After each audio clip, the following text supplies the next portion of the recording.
कुछ कंट्रीज ने अब टैलेंट वीजाज के नाम से नई कैटेगरीज लॉन्च की हैं। There are multiple visa categories and it varies from country to country. इस वक्त जो कनाडा के और ऑस्ट्रेलिया के जो पॉलिटिकल हालात हैं वो इतने फेवरेबल नहीं है। बहुत सारी ऐसी कंपनीज हैं जो free of cost work visa देती हैं। पाकिस्तानी नौजवानों की मेहनत, लगन और ख्वाब इन्हें दुनिया के मुख्तलिफ ममालिक तक ले जाते हैं। सिर्फ गुज़िश्ता साल 7,89,000 से ज़्यादा अफराद मुख्तलिफ और बेहतर मुस्तकबिल के लिए बैरून मुल्क जा चुके हैं। अच्छा, ये कहते हुए अच्छा तो नहीं लगता, लेकिन पाकिस्तान से आजकल बहुत ज़्यादा लोग जो है वो बाहर जा रहे हैं, जाना भी चाह रहे हैं, जिसको हम ब्रेन ड्रेन भी कहते हैं, वो यहाँ पर। लेकिन ज़ीशान, मैं इस चीज़ को पॉजिटिव लेती हूँ कि आप डिफरेंट स्किल सीखने के लिए बैरून मुल्क जा रहे हैं, वहाँ पे एजुकेशन हासिल कीजिए, उनकी डेवलपमेंट देखिए और फिर उसको लेकर पाकिस्तान आइए। जी हाँ, बिल्कुल। लेकिन अब इम्पोर्टेंट ये है कि कौन सा ऐसा लीगल वे है, कौन से ऐसे डिफरेंट वेज हैं कि जिसके जरिए आप बैरून मुल्क जा सकते हैं। इस हवाले से नौजवान या तो कन्फ्यूजन का शिकार हैं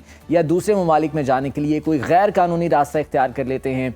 अब ये तमाम रास्ते जो है वो देखने सुनने की हद तक तो आसान लगते हैं, मगर इन पर चलने वाले अपनी ज़िंदगी भर की जमा पूंजी के साथ साथ अक्सर औकात अपनी जानों से भी हाथ धो बैठते हैं। बिल्कुल, आपने ठीक कहा। और बैरून मुल्क जाने के लिए कौन से कवानीन और मौसर जरिए इस्तेमाल किए जा सकते हैं, इन्हीं तमाम बातों पर मज़ीद गुफ्तगू करने के लिए और मामलात को जानने के लिए हमारे साथ मौजूद हैं वीज़ा कंसल्टेंट अजीम कासिम। बहुत शुक्रिया अजीम आपके वक्त का। सबसे पहले बताइएगा, आपसे जानना चाहूँगी बैरून मुल्क अप्लाई करने के लिए हमारे पास कौन से डिफरेंट वेज हैं, क्योंकि आजकल तो पाबंदियाँ बहुत लग गई हैं, आजकल कहा जाए अप्लाई करना बड़ा मुश्किल सा हो गया है।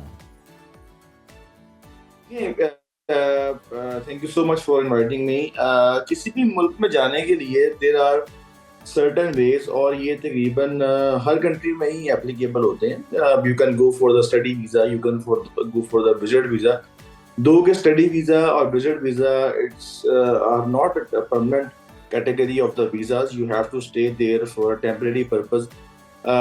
आफ्टर दैट अगर आप स्टडी के बाद परमानेंट रेजिडेंसी अप्लाई करना चाहें तो कर सकते हैं। उसके अलावा आपके पास you can go on to investment visa, और फिर आपके पास एंटरप्रेन्योर वीज़ा है, फिर आपके पास वर्क वीज़ा है। कुछ कंट्रीज ने अब टैलेंट वीजाज के नाम से जो है ना वो नई कैटेगरीज लॉन्च की हैं। तो there are multiple visa categories and it varies from country to country कि आप किस कंट्री में जाना चाह रहे हैं और उस कंट्री की डिमांड क्या है, कौन सा टैलेंट चाहिए उनको और क्या फोकस करना चाह रहे हैं, उसके मुताबिक वीजा कैटेगरी जो है ना वो वेरी करती हैं, डिफरेंट करती हैं।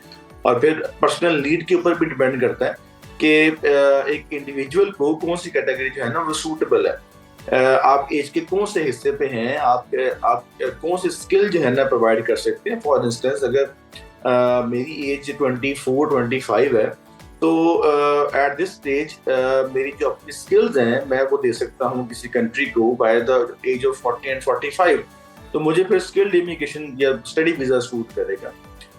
बट अगर मेरी एज 50 है, 55 है, at this stage I'm not that fit as compared to the person who is in his teenage or 25 में है।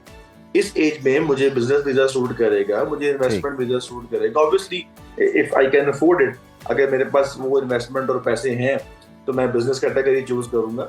तो वीजा कैटेगरीज तो बहुत ज्यादा हैं but it depends on the person. हमारे जो है वो ज्यादा तादाद उन लोगों की है जो कि पाकिस्तान से तालीम के लिए बैरून मुल्क जाना चाहते हैं, या अगर हम बात करें हमारी यंग जनरेशन है, स्टडी वीज़ा पर जाना कौन से ऐसे ममालिक हैं यूरोपियन कंट्रीज़ की अगर हम बात करते हैं जो कि निस्बतन आसान हैं, और क्या प्रोसेस हो सकता है जो कि ईजी भी हो और लीगल वे से वहाँ पर वीज़ा भी हासिल कर पाए। अच्छा देखें, स्टार्टिंग में अभी जब आप इंट्रोडक्शन करवा रहे थे तो मैं वो आपने एक बात कही कि जैसे ये अच्छा नहीं है कि हमारी यूथ यहाँ से जा रही है पाकिस्तान से। मैं थोड़ा सा डिफरेंट मेरा ओपिनियन है इस मामले में। इस वक्त मेरा ख्याल है कुछ 26-23 करोड़ की आबादी है पाकिस्तान की। अगर हम इसको एक अभी चूंकि सेंसस तो हमारा नहीं हुआ, अगर उसमें से कोई 8-10 लाख लोग हर साल पाकिस्तान से बाहर जा रहे हैं तो उससे कुछ ज़्यादा फर्क नहीं पड़ेगा हमारी आबादी को। और इतनी अगर बाकी कंट्रीज की पॉपुलेशन देखें अगर हम, तो हमसे वो मेरा ख्याल है कि वो मोर देन 50% कम है। और हम जो पाकिस्तानी हैं वहाँ से कुछ ना कुछ लेके ही वापस आएंगे। आइदर वो एजुकेशन है, आइदर वो इनोवेशन है, आइदर वो क्रिएटिविटी है, आइदर वो फॉरेन रेमिटेंस है। और इवेंचुअली 5 साल बाद, 10 साल बाद, 15 साल बाद इसका फायदा होगा। यही फायदा है जो चाइना ने लिया है, यही फायदा है जो इंडिया ने लिया है जी। अच्छा, अब आपकी बात आ गई कि स्टडी वीजा किन कंट्रीज में लेना आसान है। देखिए, स्टडी वीजा एक ऐसा वीजा है जो तकरीबन हर कंट्री में लेना आसान ही होता है। अच्छा। दो के कुछ कंट्रीज की ऐसी पॉलिसीज होती हैं जो फेवरेबल नहीं होती, डिपेंडिंग कि उनके पर्सनल सर्कमस्टांसेस क्या हैं, उनके लैंग्वेज बैरियर्स क्या हैं। अगर मैं आज के दिन की, और फिर जो पॉलिटिकल एक कंडीशन है, पॉलिटिकल जो सर्कमस्टांसेस हैं किसी भी कंट्री के, वो बहुत वेरी करते हैं। फॉर इंस्टेंस, इस वक्त जो कनाडा के और ऑस्ट्रेलिया के जो पॉलिटिकल हालात हैं वो इतने फेवरेबल नहीं है कि वो जो माइग्रेंट्स हैं उनको ज्यादातर डिस्करेज किया जा रहा है जो इलेक्शन सर पर है।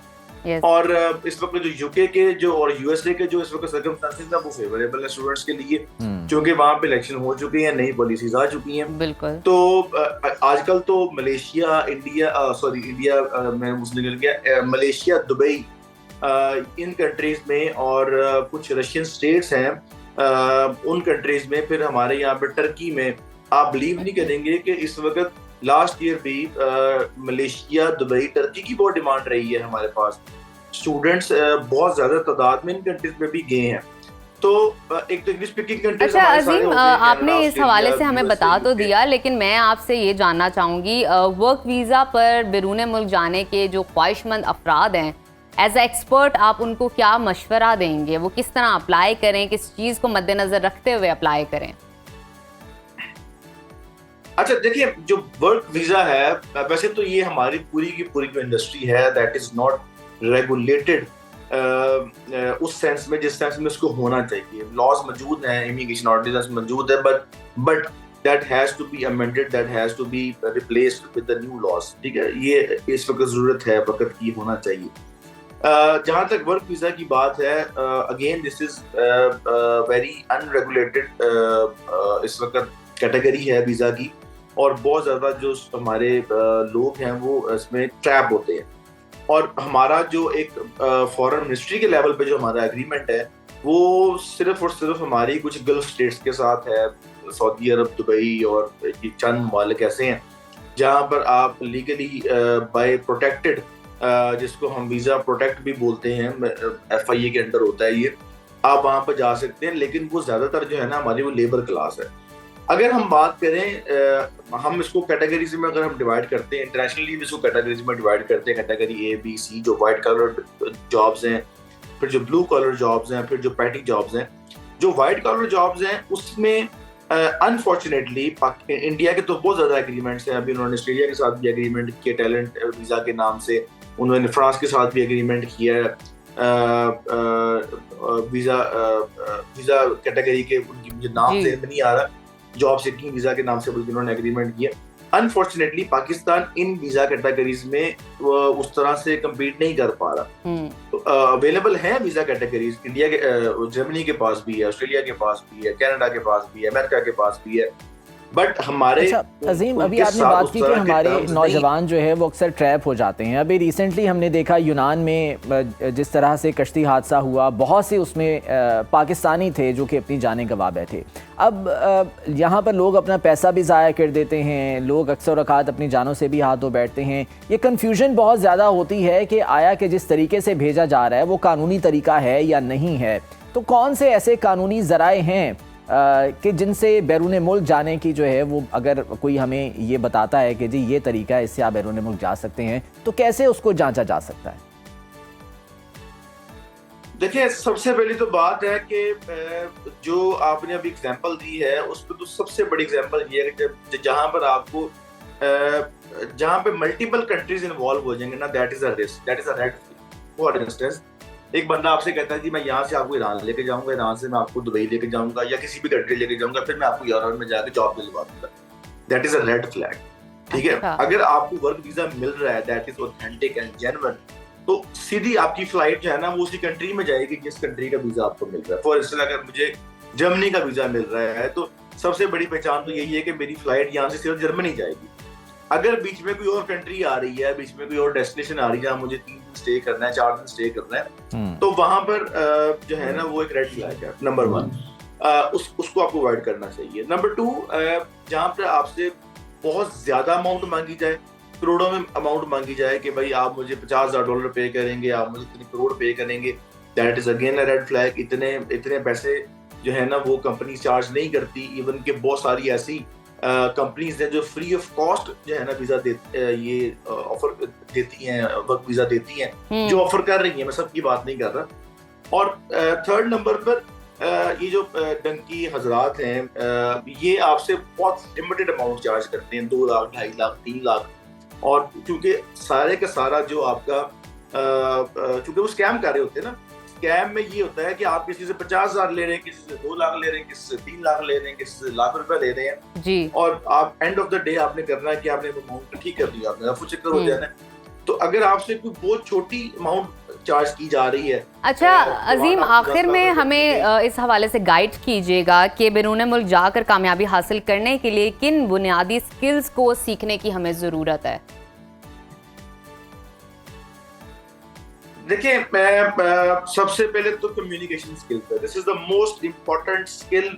आप किसी भी कैटेगरी पे जा रहे हैं, आप किसी भी वीजा पे जा रहे हैं, आप डॉक्टर हैं, आप लॉयर हैं, आप इंजीनियर हैं, आप IT स्पेशलिस्ट हैं, communication skills is the most important skill that you has to gain. क्योंकि आपने वहां जाके बात करनी है, आपने वहां कम्युनिकेशन करनी है, आपने वहां जाकर निगोशिएशन करनी है, आपने वहां जाकर इंटरव्यू देना है। तो this is the most important skill. Secondary skill फिर वो है जो आपकी प्रोफेशन की रिक्वायरमेंट है। फॉर इंस्टेंस, अगर आप एक लॉयर हैं तो आपकी स्किल रिक्वायरमेंट डिफरेंट होगी, अगर आप एक डॉक्टर हैं आपकी स्किल रिक्वायरमेंट डिफरेंट होगी, आप न्यूट्रिशनिस्ट हैं आपकी रिक्वायरमेंट डिफरेंट होगी।